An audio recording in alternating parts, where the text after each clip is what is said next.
네, 반갑습니다. 이번에는 송나라로 이어지겠습니다. 자꾸 계속 올려야죠. 할 수 없습니다. 원래 되게 좀 매너리즘에 빠졌던 시기였는데, 그래도 이번 주말을 거치면서 애들이 이제 본격적으로 좀 보기 시작했는지 질문이 좀 많이 들어와서 굉장히 또 힘을 내서 열심히 해야겠다라고 다짐을 했습니다. 화질이 좀 구리다는 친구가 있는데요.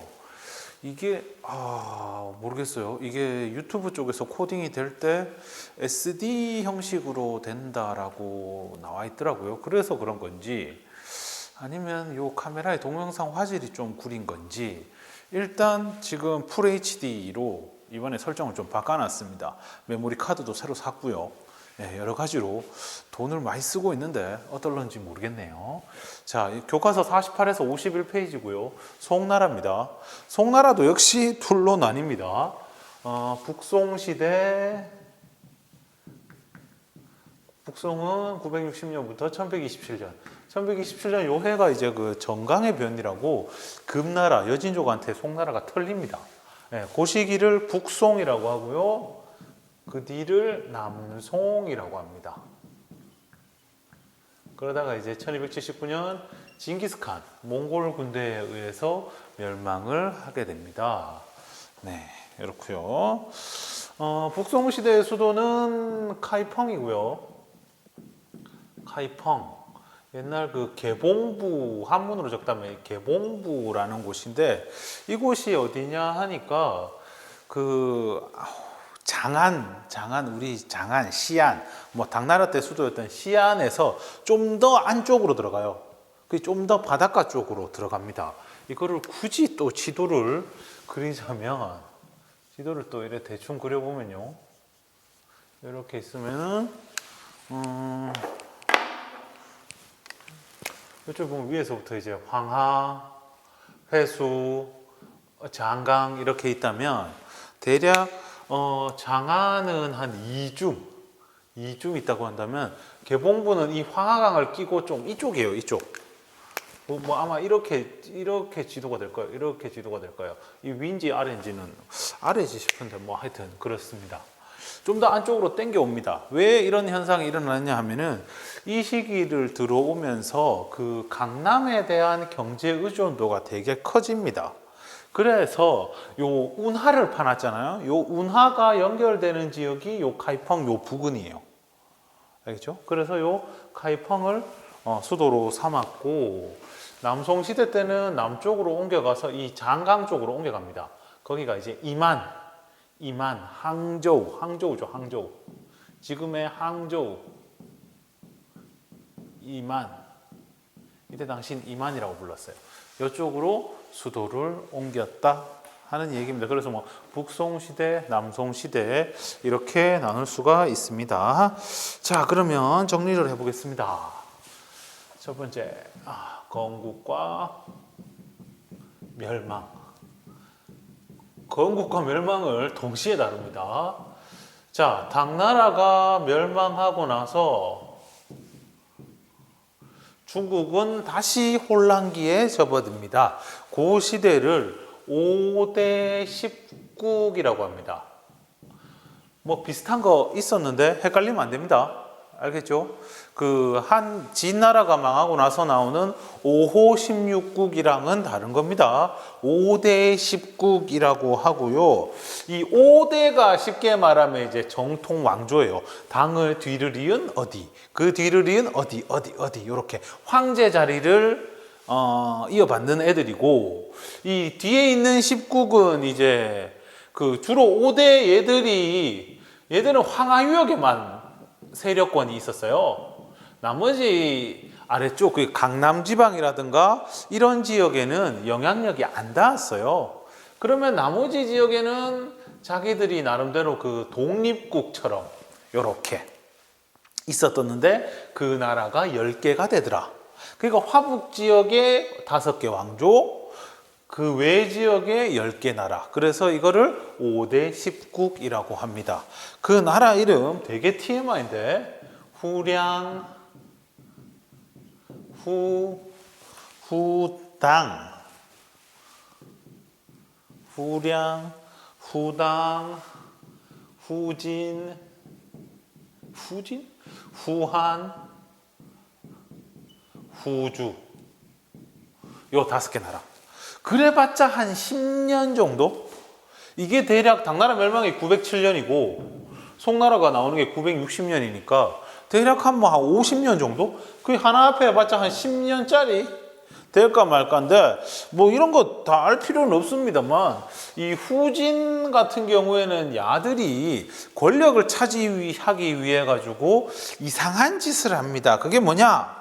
거란족을 중국으로 끌어들이는 거죠. 자기들이 나라를 세우기 위해서 그 권력을 잡기 위해서 군사력이 필요했던 거예요. 그래서 거란족과 거래를 합니다. 거란족과 거래를 하면서 뭐를 주게 되느냐면 연운 16주를 거란족에게 주게 됩니다. 이거를 거란, 그러니까 이때 당시에 거란도 나라를 만들거든요. 요라고 연운 16주 지역을 주게 됩니다.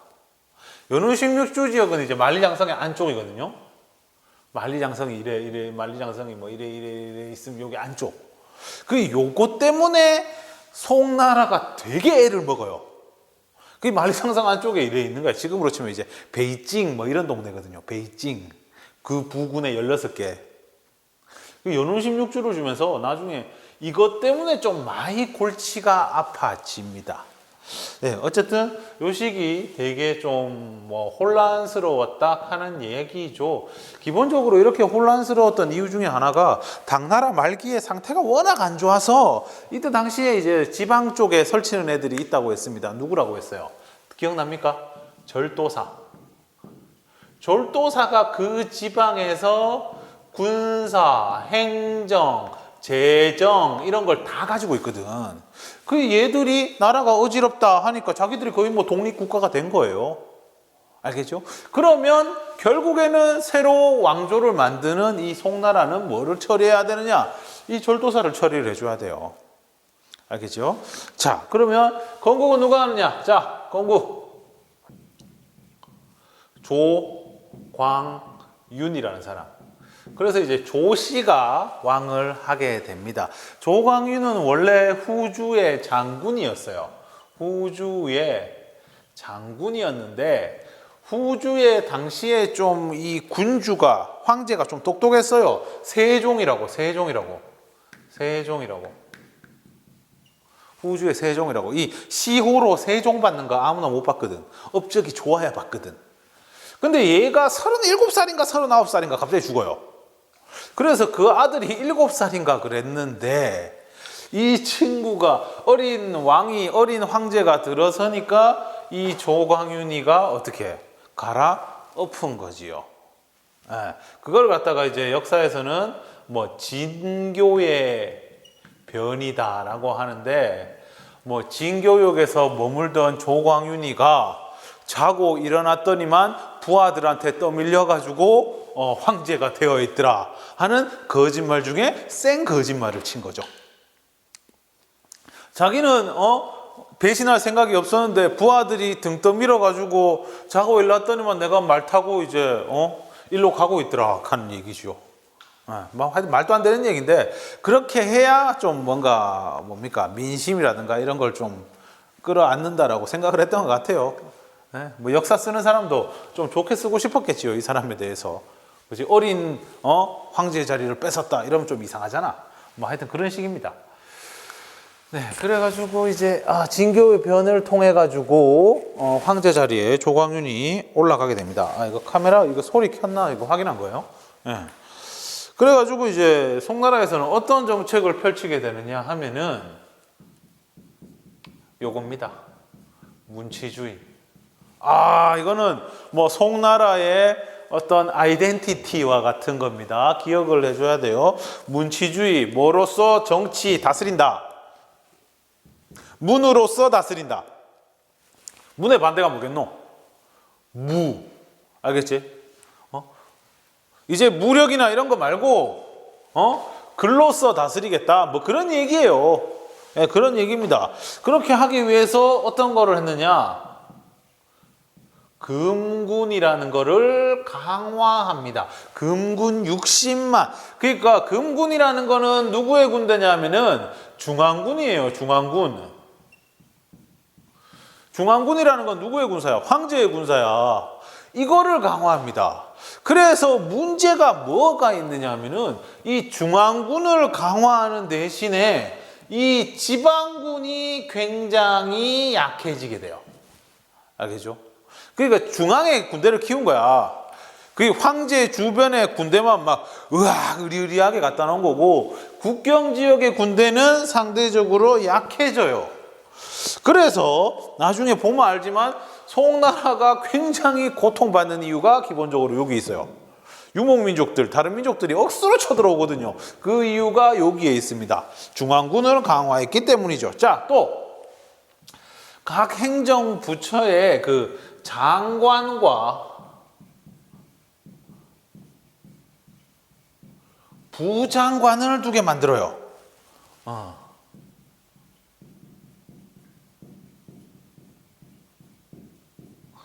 장관을 한 사람이 하는 게 아니고 그 밑에 부장관을 둬가지고 이제 서로 견제할 수 있게끔 이렇게 만들어 놨습니다. 결론은 뭐 하기 위한 거예요? 이게 다 황제 독재를 위함이다 하는 겁니다.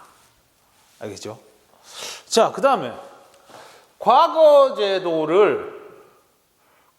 시험을 강화합니다. 이거는 뭔 얘기냐면은 일단 이런 거 호명법,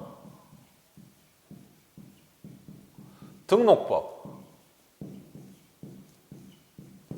과거 시험을 치는데 호명법이다, 등록법이다 라는 걸 해가지고 호명법이라는 거는 그 이름 가리는 거. 등록법이라는 거는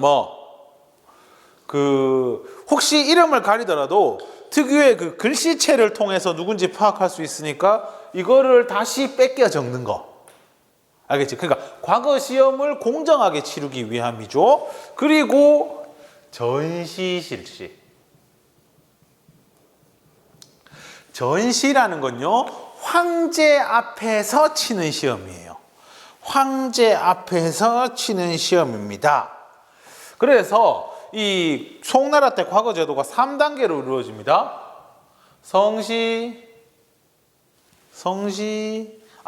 해시, 성시, 전시. 이렇게 3단계로 이루어집니다. 알겠죠? 그러니까 이 전시라는 거는 황제 앞에서 치는 거거든요. 이거는 이제 지방시험이고, 이거는 중앙에서 시험 치는 거고. 그래가 뽑히면은 이제 걔들은 이제 떨어지진 않아요. 성시 통과하면 떨어지진 않습니다. 그럼 전시는 뭐냐? 과거 시험의 등수를 정하는 시험이에요. 이게 뭐 그렇게 중요한 거냐라고 묻겠지만, 당나라 같은 경우에는요, 마지막에 시험을 뭘 치느냐 하면은 예부시 시험을 치고 마지막에 2부에서 시험을 칩니다. 2부가 이제 관리 선발을 담당하는 데고 예부가 과거 시험을 담당하는 데예요. 그래서 정식 과거 시험은 여기서 끝나요.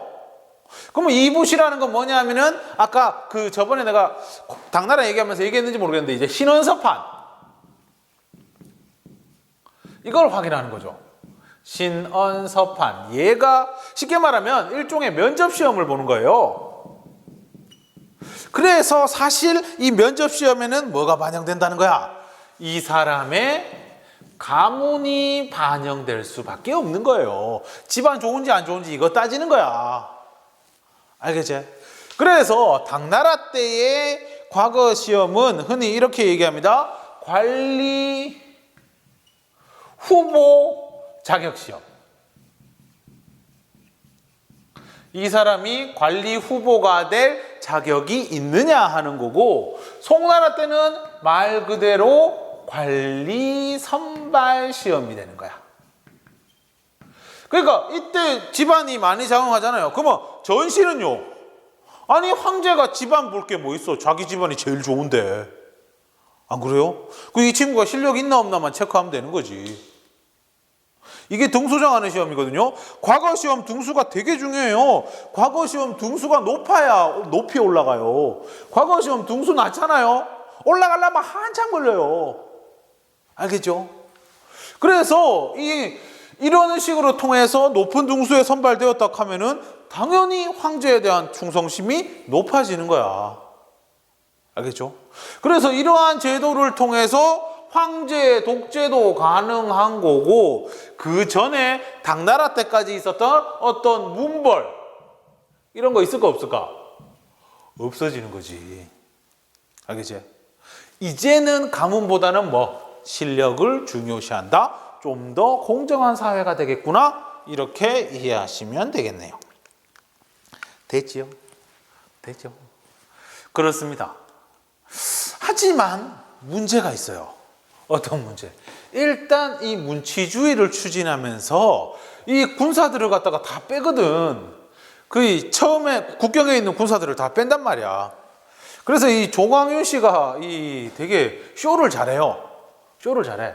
진교의 변 이때도 그렇고, 애초에 처음에 이 지방에 자기 부하들이 옛날에 전부 다 한칼하던 군인들일 거 아니에요. 걔들이 군대 이거 명령권 내놔라 하면 쉽게 주겠어요? 그래가 결국엔 이 금군을 강화하면서 모든 군대의 지휘가 누구 밑으로 들어가느냐면은 황제 지휘로 들어가요. 황제가 모든 군사를 통솔하게 되겠습니다. 통솔하게 됩니다. 근데 이 부하들이 이 말을 듣겠냐고. 그래서 이걸 하기 위해서 한날 황제가 되고 나서 이제 잔치 같은 걸 열어요. 궁궐에서. 그래가 잔치를 열면서 얘기를 하는데 조광윤이 막 울어. 조광윤 이 사람 잘 울어요. 울면서 막 얘기하는 거지. 황제 되니까 재미없다. 재미없다. 난 옛날에 니들하고 같이 국경지대 말 타고 뛰놀고 이럴 때가 좋았다. 촌애들 앉아가 막 이래 있는 게 좋았다 이거야. 그냥 이왕 이래 됐으면 차라리 니들하고 같이 저 촌에 가가 농사 짓고 사는 게 그게 더 오히려 재밌을 것 같다. 궁궐에 있을 재미 한 개도 없다. 막 이래 얘기한 거야. 그러니까 이 조광윤을 따르던 부하들이 막 같이 울면서 얘기하는 거야. 예, 그러면은 폐하 원하는 대로 우리 촌에 가가 다 집어 던져, 권력이고 뭐고 다 집어 던지고 우리 그렇게 한번 살아봅시다 하면서 이래 된 거야. 그래 되니까 조광윤이가 그래? 야, 네 말 우리 방금 한 얘기 있잖아. 촌에 가가 농사 짓고 이래 살겠다는 거 지켜야 된대 하면서 야, 우리 약속 하나 하자 하면서 이 서류 만들어다가 이래 쓰게 했어. 나는 모든 권력을 버리고 어쩌고 사인 딱. 그러니까 다음 날이 됐어요. 다음 날 되니까 어떻게 돼? 조광윤이 아무 일 없었다는 듯이 얘기하는 거지. 야, 너 어제 군대 지휘권이랑 이런 거 다 나한테 넘겼대 하면서 딱 끝. 그런 식으로. 똑똑하죠? 그런 식으로 해가 자기가 군대 권한을 다 가지고 가고 그래 됩니다. 그러니까 중앙은 되게 황제 주변에는 군대가 빵빵해요. 근데 문제는 지방인 거라. 국경지대. 유목민족들이 설치기 시작합니다. 유목민족이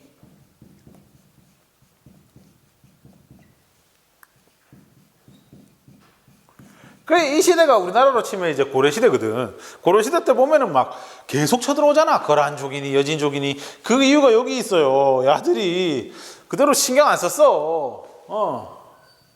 그러니까 거란이라든가 서하라든가. 거란은 국경 북쪽 지대 요 사는 게 거란이고 연후 16주부터 해가. 그 다음에 서쪽 위에 사는 애들이 서하라고. 지금으로 치면 탕구트라는 그 종족인데 그런 친구들이 있어요. 그 야들 때문에 고민을 하다가 결국에는 군사로는 얘들을 대적할 수 없다고 생각하고 뭐를 하느냐? 세패라는 걸 줍니다. 돈 주는 거야. 세패. 거란과는 이 연후 16주 때문에 애를 먹다가 결국에 1004년 전연의 맹이란 걸 맺어요. 전연의 맹이란 걸 맺고 돈을 줍니다. 10만 양의 은과 그 다음에 20만 필의 비단.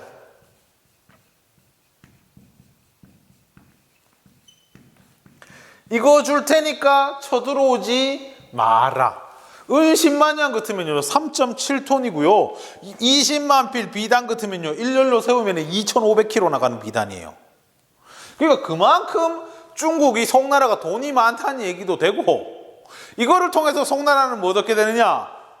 야, 우리가 이런 거 주니까 우리가 형 할게, 네 동생 해, 이러면서 뭐야? 그냥 폰만 잡는 거야.